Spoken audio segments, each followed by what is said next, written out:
Hello students, good morning. Students, पिछले lecture में हमने देखा था कि किस तरीके से एक दी गई प्रॉब्लम, प्राइमल प्रॉब्लम अर्थात जो आद्य समस्याएं होती हैं, उन आद्य समस्याओं के लिए हम द्वैती समस्या अर्थात ड्यूअलिटी फाइंड आउट करते थे। उसमें नॉर्मल केस हमने देख लिए थे कि किस तरीके से मिनिमाइजेशन को हम मैक्सिमाइजेशन कर देते हैं। साथ ही साथ मिनिमाइजेशन के अकॉर्डिंग प्रतिबंध के सभी चिन्ह ग्रेटर देन इक्वल टू के होने चाहिए फॉर स्टैंडर्ड फॉर्म, और मैक्सिमाइजेशन के अकॉर्डिंग प्रतिबंधों के जो चिन्ह हैं वो लेस देन इक्वल टू के होने चाहिए। अगर ऐसा नहीं है तो स्टैंडर्ड फॉर्म में कन्वर्ट करने के लिए उन चिन्हों पे ध्यान दिया जाता है। इसके अलावा स्टूडेंट्स, पिछले लेक्चर में मैंने बात की थी कि हम कुछ क्वेश्चंस ऐसे भी देखने वाले हैं जहां पर जो कुछ चर हैं वो चिन्ह से अप्रतिबंधित होती हैं, यानी कि अनरेस्ट्रिक्टेड होते हैं। कहने का मतलब ये होता है कि जो नॉन नेगेटिव रेस्ट्रिक्शन होता है चरों पर, ठीक है, उनमें से उस नॉन नेगेटिव रेस्ट्रिक्शन में के लिए कुछ चर ऐसे होंगे जो कि उन रेस्ट्रिक्शन से फ्री होंगे, यानी कि अनरेस्ट्रिक्टेड होते हैं। तो आज हम ऐसी ही प्रॉब्लम्स देखने वाले हैं, ठीक है। सो हम डिस्कस करते हैं स्टूडेंट्स एग्जांपल नंबर 6 पे, जो कि आपको दिया गया है। मिनिमाइजेशन की प्रॉब्लम है। z is equal to x1 plus x2 plus के x3, सब्जेक्ट टू कंस्टेंट है x1 माइनस 3x2 प्लस के 4x3 इज इक्वल टू 5, और 2x1 माइनस के 2x2 प्लस के 0x3, मतलब x3 वहां पे है नहीं तो 0x3 लिख दिया, less than equal to -3, and 0x1 plus के 2x2 minus x3 greater than equal to 5, where x1 and x2 greater than equal to 0 है, but x3 is unrestricted to sign, यानी कि x3 जो है वो चिन्ह में अप्रतिबंधित है। तो इस तरीके की समस्या को स्टूडेंट्स हम पहले भी सिंप्लेक्स करते टाइम पढ़ चुके हैं, जहां हमने देखा था कि अगर कोई भी चर अनरेस्ट्रिक्टेड होता था तो मैंने एक रूल लिखाया था कि उस अनरेस्ट्रिक्टेड यानी अप्रतिबंधित चर को, कोई भी जो चर है xi, उसको हम दो प्रतिबंधित चर xi और xi डबल डैश में के अंतर के रूप में लिख देते हैं, ठीक है। अगर उस चर को हम दो प्रतिबंधित यानी कि नॉन नेगेटिव चरों के रूप में xi डैश और xi डबल डैश के अंतर के रूप में लिख देते हैं। तो चलिए सबसे पहले क्वेश्चन को स्टार्ट करने से पहले हमें क्या क्या चीजें लिखनी होती हैं वो देख लीजिए हल में। चूंकि x3 जो चर है, चूंकि x3 चर चिन्ह से अप्रतिबंधित है, चूंकि x3 चर चिन्ह से अप्रतिबंधित है, चिन्ह से अप्रतिबंधित है, अतः इसे दो ऋणेतर चरों के अंतर के रूप में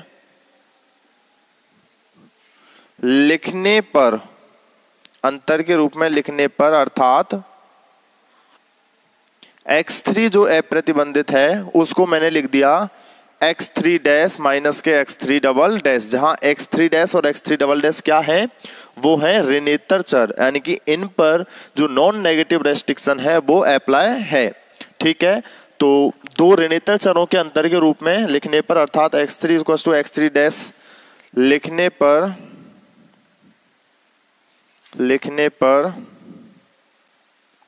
दी गई प्राइमल प्रॉब्लम निम्न रूप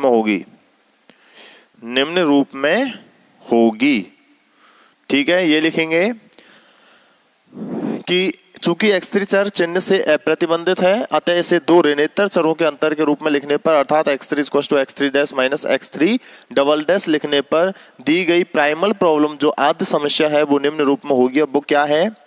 मिनिमाइजेशन ऑफ ZP, क्योंकि प्राइमल प्रॉब्लम है, सो x1 प्लस के x2 as it is, and x3 को हमने क्या लिख दिया, x3 डैश माइनस के x3 डबल डैश, ठीक है। सिमिलरली सब्जेक्ट टू कंस्टेंट्स में x1 है माइनस के 3, x2 है प्लस के 4, x3 की जगह x3 डैश माइनस के 4 x3 double dash, and this is equal to 5, and now 2x1 minus के 2 ऑफ x2 एंड 0x3 है, सो यहाँ पे कोई रोल होगा नहीं क्योंकि 0 into x3 dash, so this is 0x3 dash minus के 0x3 double dash is less than equal to minus third and 0x1 plus के 2 of x2 and minus x3 dash और माइनस, क्योंकि हम लिखते हैं x3 dash minus x3 double dash, तो ये हो जाएगा प्लस के x3 double dash is greater than equal to 5 and also non negative restriction is x1 x2 x3 dash and x3 double dash all are greater than equal to 0। ठीक है, तो ये हमारे पास में प्राइमल प्रॉब्लम मिल जाती है कुछ इस फॉर्मेट में, जहां x3 डैश और x3 डबल डैश क्या है, नॉन नेगेटिव वेरिएबल्स हैं। सो अब क्या करते हैं, अतः क्या लिखते हैं, चूंकि दी गई आद्य समस्या निम्न समीकरण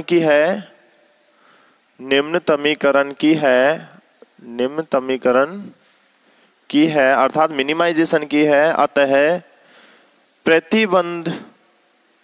प्रतिबंधों के सभी प्रतिबंधों के चिन्ह कैसे होंगे, ग्रेटर देन इक्वल टू के होने पर प्राइमल प्रॉब्लम का मानक रूप निम्न होगा। क्या लिखेंगे अब कि दी गई आद्य समस्या जो प्राइमल प्रॉब्लम है निम्न समीकरण की है, अतः प्रतिबंधों के चिन्ह ग्रेटर देन इक्वल टू के होने पर प्राइमल प्रॉब्लम का मानक रूप निम्न रूप में होगा। अब वो क्या होगा देखिएगा, minimization of z is equal to x1 plus x2 plus x3 dash minus के x3 डबल डैश, यहां तक ठीक है। And now subject to constraints x1 minus 3x2 and this is, अब देखिए क्योंकि ये इक्वल टू का साइन है और इस इक्वल टू 5 को मैं दो भागों में डिवाइड करता हूं, less than equal to 5 and greater than equal to 5। तो जो ये ग्रेटर देन इक्वल टू 5 है, हमें ग्रेटर देन का साइन चाहिए, तो ग्रेटर देन इक्वल टू 5 को तो मैं एज इट इज रहने दूं, यानी कि माइनस के x1 minus 3x2 plus 4x3 dash minus के 4x3 double dash is greater than equal to 5। लेकिन अब जो ये लेस देन इक्वल टू वाला साइन होगा उसको मैं क्या करता हूं, माइनस से पूरी टर्म को गुना कर दूं, तो मुझे क्या मिलने वाला है, माइनस x1 प्लस के 3x2 माइनस के 4x3 डैश एंड प्लस के 4x3 double dash is greater than equal to minus 5। ठीक है, and here less than equal to का साइन है तो ये भी ग्रेटर देन का करना है, तो माइनस से गुना कर दूं, माइनस के 2x1 प्लस के 2x2 and this is 0x3 dash 0x3 double dash is greater than equal to third and this is 0x1 plus के 2x2 minus x3 dash plus के x3 double dash is greater than equal to again 5 and all x1 x2 x3 dash and x3 double dash is greater than equal to 0। ठीक है, तो ये क्या है, primal problem है, जहां पे हमें ये स्टैंडर्ड फॉर्म अर्थात मानक रूप मिल गई प्राइमल प्रॉब्लम की, all are greater than equal to 0। ठीक है, अतः अब क्या लिखना है आपको, देखिए पहले ये फिर ये, अब क्या लिखना है, अतः दी गई प्राइमल प्रॉब्लम का मैट्रिक्स रूप क्या होगा, मैट्रिक्स रूप होगा minimum of ZP is equal to, क्या लिखते हैं हम, C into x subject to constraints AX is greater than equal to B, AX is greater than equal to B and all X is greater than equal to 0। अब matrix रूप लिख दिया हमने, सो दी गई प्राइमल प्रॉब्लम का matrix रूप जो है वो निम्न होगा। मैट्रिक्स रूप निम्न है। अब क्या करना है, अब आपको करना है C की वैल्यू। अतः C is equal to, C क्या है, 1 1 1 एंड -1। ये हो गया C। A क्या है, 1 -1 -2 0, 1 -1 -2 0, -3 3 2 and 2 +4 -4 0 and -1 -4 4 0 and 1। ये हो गया A and V is 5 -5 5 -5 3 and again 5। तो ये हुआ क्या, मैट्रिक्स रूप दी गई प्राइमल प्रॉब्लम का। ठीक है, अब मैट्रिक्स रूप पढ़ने के बाद हम क्या करते हैं स्टूडेंट्स,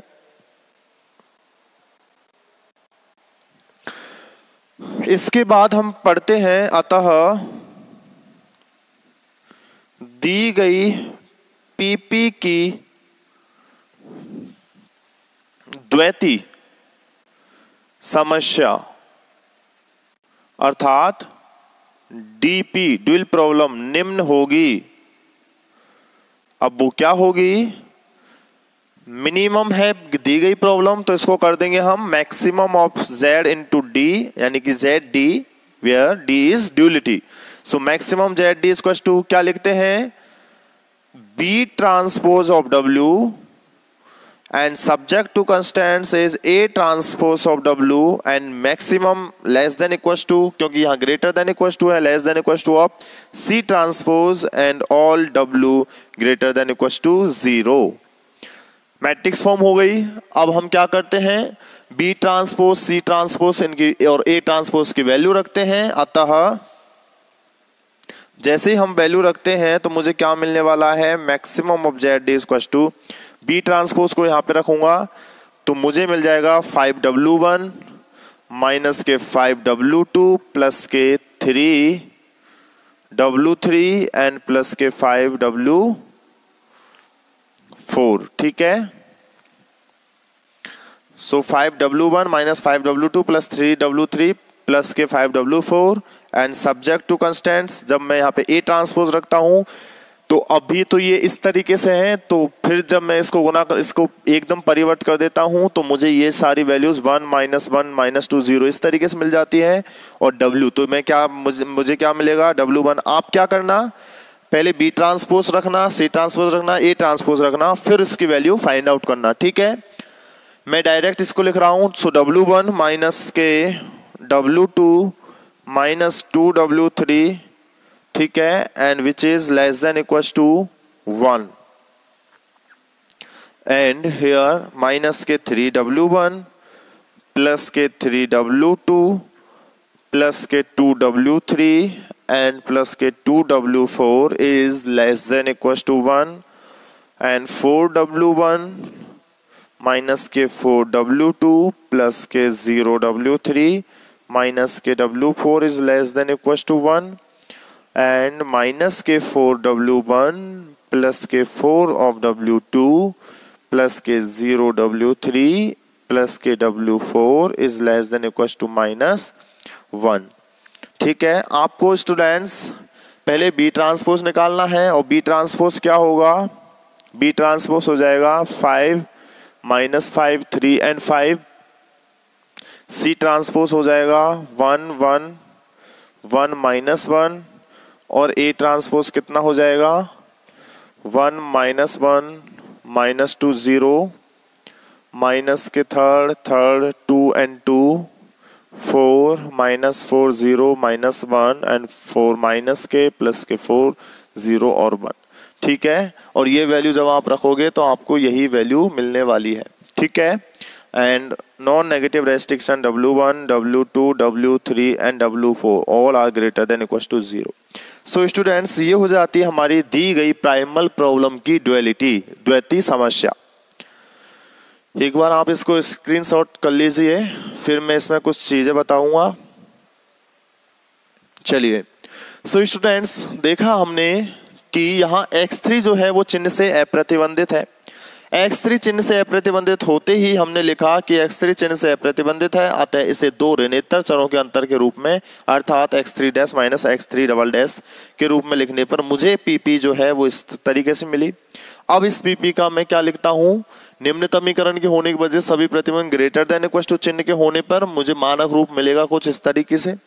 मानक रूप जैसे ही मिला, फिर हमने इसकी मैट्रिक्स रूप लिखी। मैट्रिक्स रूप जब लिखा तो मैट्रिक्स रूप लिखते ही मैंने C, A और B मैट्रिक्स फाइंड आउट की, जहां से मुझे द्वैती समस्या ड्युअलिटी प्रॉब्लम ZD मैक्सिमम मिला और मुझे कुछ इस तरीके से मिली, जहां हमने B ट्रांसपोज, C ट्रांसपोज और A ट्रांसपोज की वैल्यू फाइंड आउट कर लिया, देन सॉल्व इट। ओके, सो मुझे ये मिल गई दी गई प्राइमल प्रॉब्लम की ड्यूल प्रॉब्लम। ठीक है, अब स्टूडेंट्स यहाँ पर अगर मैं एक चीज़ आपको बताना चाहता हूँ, हालांकि आपके सिलेबस के अकॉर्डिंग, आपके लेवल के अकॉर्डिंग वो चीज़ें नहीं है, लेकिन फिर भी बता दूँ। देखिए स्टूडेंट्स, यहाँ पर ध्यान देने वाली बात यह है कि जब कभी भी आप अगर मैथमेटिक्स में MSc और PhD कुछ ऐसा करना चाहो तो LPP में स्टूडेंट्स एक बात ध्यान रखना, यहाँ पे जब हम इस तरीके की प्रॉब्लम, जहां हमारे पास में x3 या फिर कोई भी चर अनरेस्ट्रिक्टेड होता है, इस तरीके की प्रॉब्लम दी हुई होती है, तो स्टूडेंट्स इस प्राइमल प्रॉब्लम का जिस नंबर का, ध्यान से सुनना, इस प्राइमल प्रॉब्लम का जिस नंबर का चर अनरेस्ट्रिक्टेड होता है, जिस नंबर का चर अनरेस्ट्रिक्टेड होता है, उसकी ड्युअलिटी का उतने नंबर का जो प्रतिबंध है वो इक्वल टू के साइन के साथ होगा, वो इक्वल टू के साइन के साथ होगा। फिर से बता रहा हूं कि जिस प्राइमल प्रॉब्लम में अगर जिस नंबर का चर अनरेस्ट्रिक्टेड अप्रतिबंधित दिया हुआ है, उसकी ड्यूल प्रॉब्लम में उस नंबर का प्रतिबंध जो है वो इक्वल साइन के साथ में होगा, और प्राइमल प्रॉब्लम में जिस नंबर का प्रतिबंध इक्वल में दिया है, प्राइमल प्रॉब्लम में जिस नंबर का प्रतिबंध इक्वलिटी फॉर्म में दिया गया है, उसकी ड्यूल प्रॉब्लम में उस नंबर का जो चर है वो अनरेस्ट्रिक्टेड होगा, अगर आप उसको लिखना चाहो तो। लेकिन आपके लेवल के अकॉर्डिंग उन्होंने यहीं पे इस चीज को छोड़ दिया है, क्योंकि यहीं तक आपका लेवल है। अगर मैं इसको आपको बताना चाहूं तो देखिए,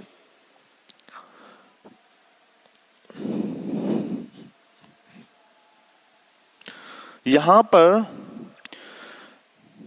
देखिए, मैं उद्देश्य फलन को उधर से नहीं लिख रहा हूं, मैं केवल और केवल प्रतिबंधों को लिख रहा हूं।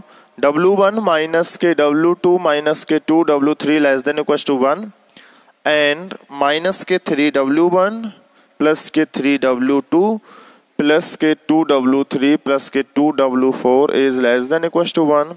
4 W1 माइनस के 4 W2 प्लस के 0 W3 माइनस के W4 less than equal to 1, minus 4 W1 plus के 4 W2 प्लस के 0 W3 प्लस के W4 is less than equal to minus, ये दिया हुआ है। तो देखिए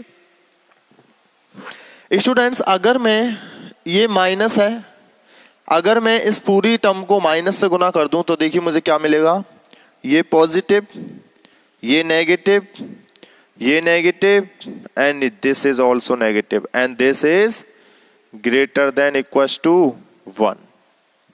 तो देखिए 4W1 माइनस के 4W2 माइनस 4W2 0, ये तो 0 है तो नॉनसेंस, इसको हटा दीजिए, एंड माइनस के W4 माइनस, यानी ये दोनों टर्म सेम है, बस ये लेस देन इक्वल टू है और ये ग्रेटर देन इक्वल टू 1 है। तो इसको मैं क्या लिख सकता हूँ, मर्ज करके दोनों को अगर मैं मर्ज कर दूं, जैसे कि मेरे पास में यहाँ इक्वल टू फॉर्म को मैंने लेस देन और ग्रेटर देन में लिखा, तो ये भी तो लेस देन 1 ग्रेटर देन 1 है, इधर की टर्म सेम है, यानी कि इस पूरे समीकरण को मैं लिख सकता हूँ इज इक्वल्स टू 1, दोनों को मिला के। ठीक है, तो दोनों को मिला के मैंने क्या लिख दिया, ये इक्वल्स टू 1। तो मैंने कहा था स्टूडेंट्स कि प्राइमल प्रॉब्लम में जिस नंबर का चर अप्रतिबंधित होता है उसकी ड्यूल प्रॉब्लम में उस नंबर का प्रतिबंध इक्वल फॉर्म में होगा। तो देखिए फर्स्ट प्रतिबंध, सेकंड प्रतिबंध और थर्ड प्रतिबंध, तो तीसरे नंबर का ही चर यहाँ पे अप्रतिबंधित है, तो यहाँ तीसरे नंबर का प्रतिबंध क्या होगा, इक्वल टू साइन के साथ में। ठीक है, पहली बात। दूसरी बात ये थी कि प्राइमल प्रॉब्लम में जिस नंबर का प्रतिबंध इक्वल साइन के साथ में है उसकी ड्यूल प्रॉब्लम में उस नंबर का चर, यानी कि ये कौन सा नंबर है, फर्स्ट नंबर का प्रतिबंध इक्वल टू फॉर्म में है, तो इसकी ड्यूअलिटी का फर्स्ट नंबर का क्या चर कैसा होगा, अनरेस्ट्रिक्टेड होगा, अप्रतिबंधित होगा। अब कैसे, W1 minus W2, W1 minus W2 minus के 3W1 प्लस के 3W2, तो इसको मैं क्या लिख सकता हूं, माइनस के 3 कॉमन लिया तो W1 माइनस के W2 इसको लिख सकता हूं मैं। तो देखिए माइनस के 3 कॉमन लेके माइनस के 3 W1 माइनस के W2 मैंने इसको लिख दिया। यहां पे मैंने 4 कॉमन लिया तो 4 W1 माइनस के W2 ये मुझे मिल गया। ठीक है, तो अब देखिए W1 minus W2, W1 minus W2 और ये अगेन W1 माइनस W2, तो इस W1 माइनस W2 को मैंने लिख दिया W1 dash is equal to W1 dash minus के W1 माइनस के W2। ये W1 डैश जो है वो W1 माइनस W2 है, तो इस W1 माइनस W2 को मैंने लिख दिया W1 डैश, इसको भी मैंने लिख दिया माइनस के 3 W1 डैश और इसको भी मैंने लिख दिया 4 W1 डैश। और जहां पर हम देखते थे कि जब मेरे x3 को किस में लिखा, x3 dash minus x3 double dash, जहां ये दोनों कैसे थे, ग्रेटर देन इक्वल टू 0, तो देखिए यहाँ पे ये भी दोनों तो ग्रेटर देन इक्वल टू 0 ही है, ग्रेटर देन इक्वल टू 0 है। तो इसका मतलब इस W1 डैश को मैं इन दोनों के अंतर के रूप में जैसे लिख सकता हूं, तो देखिए यही एक चर फर्स्ट है जो कि आप लिख सकते हैं। यहाँ पे W3 और W4 जो है ग्रेटर देन इक्वल 0 है, एंड W1 जो होता है वो अनरेस्ट्रिक्टेड है, W1 डैश, क्योंकि W1 डैश से आपने इंडिकेट किया है, तो W1 डैश अनरेस्ट्रिक्टेड है साइन से। और ऐसे ही उसका जो उद्देश्य फलन है ZD, यहाँ पे भी हम कर सकते हैं। देखिए ये क्या है, 5W1 माइनस 5W2, यानी कि इसको भी मैं कर सकता हूँ 5W1 माइनस W2, यानी कि दिस इज 5W1 डैश। ठीक है, तो बात समझ में आई कि जिस नंबर का प्रतिबंध प्राइमल प्रॉब्लम इक्वलिटी फॉर्म होगा उस नंबर का चर यहाँ पे अनरेस्ट्रिक्टेड होगा, और जिस नंबर का चर यहां पे अनरेस्ट्रिक्टेड होगा उस नंबर का प्रतिबंध यहां इक्वल टू फॉर्म होगा। ठीक है, तो ये हाई लेवल की एक बात थी, जहां आप कंपटीशन में जाते हो तब ये चीजें आपको मिलती हैं, बट आई थी तो मैंने आपको बता दी है। बाकी आगे बढ़ते हैं।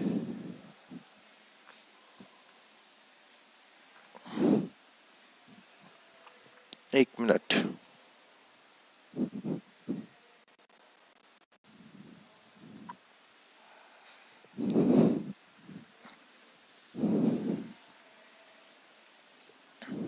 सो स्टूडेंट्स ये होता है एग्जाम्पल नंबर 6। इसी तरह अगर मैं बात करूं आपके क्वेश्चन नंबर 9 की, क्वेश्चन नंबर 9 के लिए स्टूडेंट्स क्वेश्चन नंबर 9 और क्वेश्चन नंबर 10 आपको ही करना है। एक बेसिक इन्फॉर्मेशन मुझे देनी है बस, ताकि आपको वो सारी चीजें समझ में आ जाए जो मैंने बताई हैं। Minimum of Z question number 9 में है, minimum of z is equals to x1 minus के 3 x2 माइनस के 2x3 and subject to constant है 3x1 माइनस के x2 प्लस के 2x3 less than equals to 7, 2x1 minus के 4x2 is greater than equals to 12, minus के 4x1 plus के 3x2 plus के 8x3 is equals to 10, and x1 x2 greater than equals to 0 है, but x3 जो है वो चिन्ह से अप्रतिबंधित है। तो ये क्वेश्चन है स्टूडेंट्स, और इस क्वेश्चन में देखिएगा प्रॉब्लम मिनिमाइजेशन की दी गई है। मिनिमाइजेशन के लिए सबसे पहले स्टूडेंट्स हमें क्या काम करना होगा, इस x3 जो अप्रतिबंधित चर है इसको दो प्रतिबंधित जो यानी कि नॉन नेगेटिव वो है चर हैं उनके अंतर में लिखना है, x3 डैश और x3 डबल डैश में। जैसे ही मैं x3 को x3 dash x3 double dash में लिखता हूं अंतर के रूप में, तो मुझे ये प्राइमल प्रॉब्लम मिलेगी इन वेरिएबल के साथ, x3 की जगह इस वेरिएबल के साथ। फिर मैं वही काम करूंगा, क्या दी गई प्रॉब्लम जो है वो मिनिमाइजेशन की है, अतः सभी प्रतिबंधों के sign greater than equal to के होने चाहिए। तो इसका मानक रूप निम्न रूप में होगा, तो ये लेस देन इक्वल टू का है तो इसको माइनस से गुना करके ग्रेटर देन इक्वल टू बना लेंगे। और क्योंकि ये इक्वल टू का है, इक्वल टू 10 है, तो इसको भी लेस देन इक्वल टू 10 और ग्रेटर देन इक्वल 10 में लिख देंगे।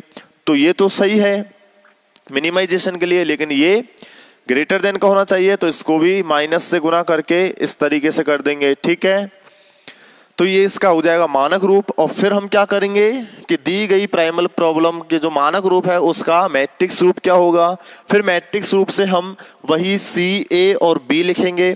सी ए बी लिखने के बाद दी गई प्राइमल प्रॉब्लम की द्वैती समस्या मैक्सिमम ऑफ, क्योंकि ये मिनिमाइजेशन की है तो वह मैक्सिमम की हो जाएगी, वही B transpose C transpose A transpose आपको ध्यान में रखना है, और बाकी सॉल्यूशन एज इट इज। अब यहाँ पे भी स्टूडेंट्स देखिएगा जो इसका सॉल्यूशन आपको दे रखा है वो सॉल्यूशन कुछ इस तरीके से है। देखिएगा यहां पर x3 चिन्ह से प्रतिबंधित है, तो आप जब इसको सॉल्व करने बैठोगे तो आप ये देखोगे सॉल्यूशन आपको इजीली उस फॉर्म में मिल जाएगा, there is no issue. But अब देखिए यहां पर स्टूडेंट्स कौन से नंबर का प्रतिबंध जो है वो इक्वल टू साइन के साथ में है, तीसरे नंबर का प्रतिबंध। तीसरे नंबर का प्रतिबंध इक्वल टू साइन के साथ में है, तो स्टूडेंट्स जब आप ड्युअलिटी लिखोगे इसकी, यानी कि इसकी ड्युअलिटी इन्होंने दे रखी है कि maximum of Z D is equal to, solve करोगे आपको इजीली मिल जाएगा प्लस के 12W2 प्लस के 10W3 minus 10W4 and subject to constants दे रखे हैं माइनस के 3W1 प्लस के 2W2 माइनस के 4W3 प्लस के 4W4 is less than equal to 1 and W1 minus के 4W2 प्लस के 3W3 माइनस के 3W4 is less than equal to minus 3 minus 2W1 plus के 8W3 माइनस के 8W4 is less than equal to minus 2, 2W1 minus के 8W3 plus के 8W4 is less than equal to 2 and W1, W2, W3 and W4 all are greater than equal to 0। तो कुछ इस तरीके से आपको ये प्रॉब्लम दी गई है। तो देखिएगा ये इसकी ड्युअलिटी है, इस दी गई प्रॉब्लम की ड्युअलिटी ये है। जब आप इसको फाइंड आउट करोगे तो स्टूडेंट्स देखिए मैंने कहा था कि जिस नंबर का प्रतिबंध इक्वल साइन में है ड्युअलिटी में उस नंबर का चर अप्रतिबंधित होगा। तो देखिए चर के लिए बात करते हैं, किस नंबर का प्रतिबंध है ये, तीसरे नंबर का। तो इसकी ड्युअलिटी के तीसरे नंबर के वेरिएबल की बात करते हैं चर की। तो देखिए W, क्योंकि ये दो तो आगे के हो गए इनको तो छोड़िए, तो पीछे का एक चर जो है यानी कि वो इन दोनों पे डिपेंड करेगा। तो यहाँ पे देखिए ये भी 10 ये भी 10, तो 10 को कॉमन लिया तो मुझे क्या मिल जाएगा यहाँ पे 10 इंटू W3 माइनस W4। तो इस W3 माइनस W4 को मैंने लिख दिया W3 डैश। इसी प्रकार इन प्रतिबंधों में देखिए -4W3 प्लस 4W4, -4 कॉमन निकाला तो -4 कॉमन निकालते मुझे ये मिल जाएगा W3 माइनस W4। तो यहाँ पे भी W3 डैश हो जाएगा। यहाँ से मैंने 3 कॉमन निकाला तो 3W3 माइनस के W4। यहाँ से मैंने 8 कॉमन निकाला तो यहाँ पे मुझे क्या मिलेगा 8W3 माइनस के W4। यहाँ से -8 कॉमन निकाला तो मुझे मिल जाएगा माइनस के 8W3 माइनस के W4। तो देखिए वही W3 minus W4, W3 minus W4। तो इस W3 माइनस के तो W डैश 3 डैश को मैंने लिख दिया W3 माइनस के W4, तो इस पूरे की जगह मैं लिख दूंगा W3 dash, this is again W3 dash, this is also W3 dash, this is also W3 dash and this is also W3 dash. अब देखिए W3 डैश दो ऋणेतर चरों के अंतर के रूप में लिखा गया है और ऋणेतर चर ऑब्वियस है W3 W4 greater than equal to 0 है, और हम दिए गए किसी भी अनरेस्ट्रिक्टेड चर को दो ऋणेतर चरों के अंतर के रूप में लिखते हैं, जो कि आसानी से हमें दिख रहा है कि ये W3 डैश दो ऋणेतर चरों के अंतर के रूप में लिखा जा रहा है।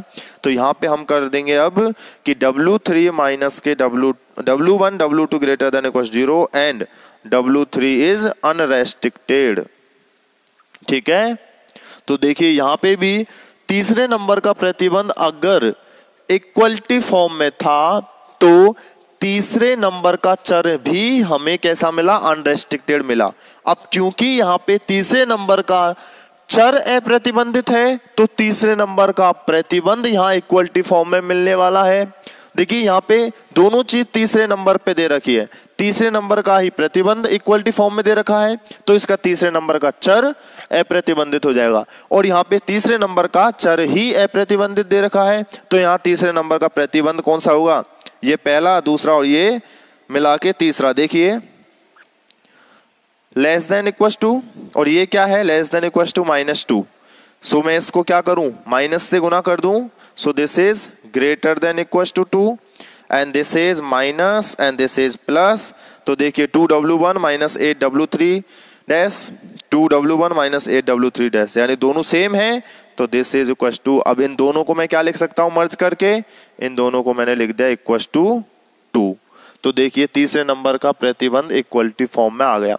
बाकी और कोई भी ऐसा प्रतिबंध नहीं है जिसको आप इक्वलिटी फॉर्म में लिख सको।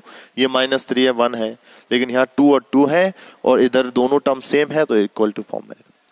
तो बेसिकली स्टूडेंट्स मुझे आज सिर्फ आपको यही इंफॉर्मेशन देनी थी कि किस तरीके से अप्रतिबंधित चर पर हमारा कंसेप्ट कंपटीशन लेवल तक जाता है।